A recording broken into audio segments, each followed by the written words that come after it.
This group is part of a social community venture named Gam Ani Ratza, which means in Hebrew, I'm also running, where trainers are volunteers and the workouts are free. PNINA and PNI GOLAN are training a team of breast cancer patients and survivors. Every Tuesday evening, dressed in pink, the team meets at a park in the central Israel city of Shoham for a group run. But this is much more than a running group. This is a family. This is a family. It's not just training, it's a support group. The first time we met, I sat down with the participants and each one of them told us why she's here and what she went through with the cancer. I shared my story first, of course. PNINA herself is a breast cancer survivor. I got sick for the first time 5 years ago. My mother and aunt had cancer, so I knew I had to keep checking every year. And then on an MRI test, they found a small lump. They took it out. It was precancerous. I went through radiation treatments and removal of my ovaries. We kept on living.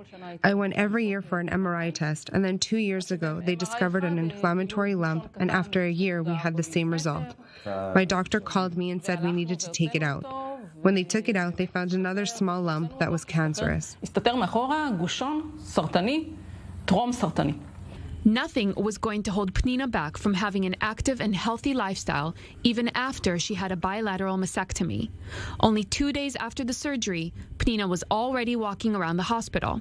Because we work out a lot, my recovery was much easier.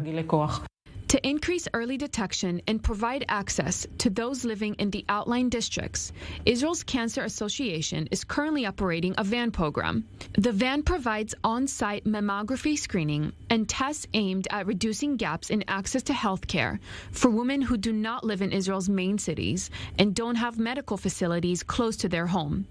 Mammography testing is crucial for early detection of cancer and can save lives. The trucks arrive to places with low testing rates, such as Arab villages and cities with low social and economic communities.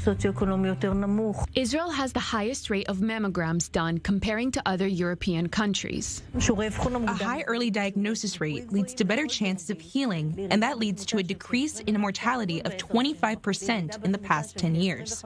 This truck saves lives. In outlying cities, the MIRI Foundation, which targets Israeli Arab women, is the official and sole representative of cancer patients.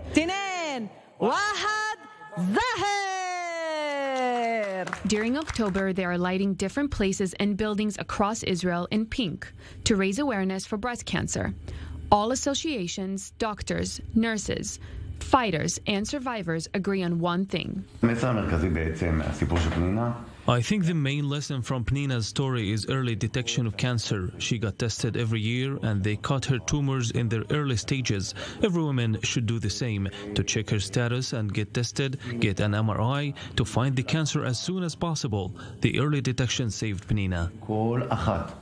With a healthy lifestyle and family support, PNINA was able to beat breast cancer not once, but twice. But the fight is not over for Pini and PNINA. They are now helping others, raising awareness, and supporting their trainers with advice and inspiration.